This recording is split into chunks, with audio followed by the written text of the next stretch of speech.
Hi people. Yellowstone has blessed us with yet another brilliant episode this week. Since this is the first week of December, it has become a great entrance to the holiday season for us, as we cannot wait to conclude 2021 with an amazing Yellowstone ending. Thankfully, we still have time until that ending to enjoy more Yellowstone. This episode was a blessing, just like the previous ones, as we witnessed multiple major events. First of all, we saw Jamie finding out the truth about Garrett. This was the biggest reveal of the episode, as we have waited for such a truth to be uncovered for almost 2 years. Still, it wasn't the only reveal of the episode. Beth started to enjoy her authority in her new job, market equities, and fired her old boss in Schwartz and Mayer. Casey and Monica moved out of the Yellowstone ranch and decided to buy a new house. All these happened in one single episode, and thus, we couldn't wait for the new episode to be released. Thankfully, this episode was no less than the previous one and made us happy throughout. Not that there have been many positive developments, but that every single development was worth watching. Apart from the major incidents, we had the opportunity to explore the relationship between John and Beth a bit closely. The episode started with Beth worrying about John, as he didn't respond to her text message.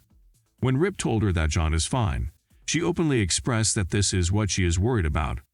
This hinted us from the fact that she loves having John in need of her. It was interesting to see because, on the one hand, she acts as if she wants her father's happiness. However, on the other hand, she does her best to be sure that her father is always requiring her presence. When she found out that John was seeing Summer, she went crazy. She grabbed a knife and threatened to injure her. The only reason was the fact that her father was seeing someone without her knowledge. Beth hates losing control, and we all know that. However, it's interesting to see that her obsession over control involves John as well. Her treatment of Summer was just shocking, even for John, who knows her daughter better than everybody. It reached a point where we believe Summer and John's relationship got seriously damaged. We don't think Summer would be so willing to come back to Yellowstone after such an incident. Her violent acts aside, the fact that she constantly belittled Summer's beliefs during the breakfast was truly rude and not something that anyone can handle easily. It's not a surprise to see a strong bond between a father and a daughter.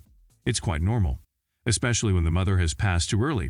The bond between the children and the father may tend to be stronger. Besides, according to many psychologists, fathers are better at forming an emotional bond with their daughters. Therefore, we sympathize with the relationship between John and Beth. Nevertheless, when it reaches a point of impacting one side's happiness, then we believe it's crossing into the toxic zone. Now, we're perfectly aware that it's absurd to blame someone like Beth for being toxic, as she couldn't care less about such a thing. Still, it's impossible to overlook her actions when she crosses the line. Another surprising father-child relationship was between Garrett and Jamie. After finding out the fact that Garrett was the one who was responsible for the attacks on the Duttons, Jamie decided to confront Garrett. We were expecting such a face-off between the father and the son for a long time. However, we weren't expecting Jamie to be so determined in his stance. Before talking with Garrett, Jamie was already sure of where he stood in all of these. He was certain that Garrett was wrong, and thus, he was siding with Duttons in this. Considering Jamie's closeness with Garrett over the past couple of years, this was a bold move for him. We can admit that we were wrong about Jamie all this time. He was seeing himself as a Dutton after all, despite loving Garrett dearly. Still, he didn't hesitate in confronting Garrett for his crimes against the Duttons.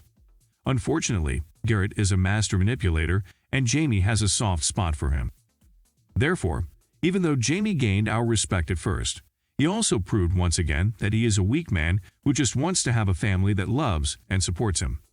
The fact that he doesn't have 100% confidence in Duttons in this respect puts him in a vulnerable position.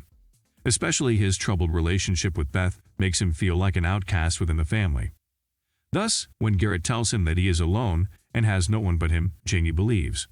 Garrett told him that his supposed father, John, is just a man who steals things from people, implying that Jamie was also stolen from him.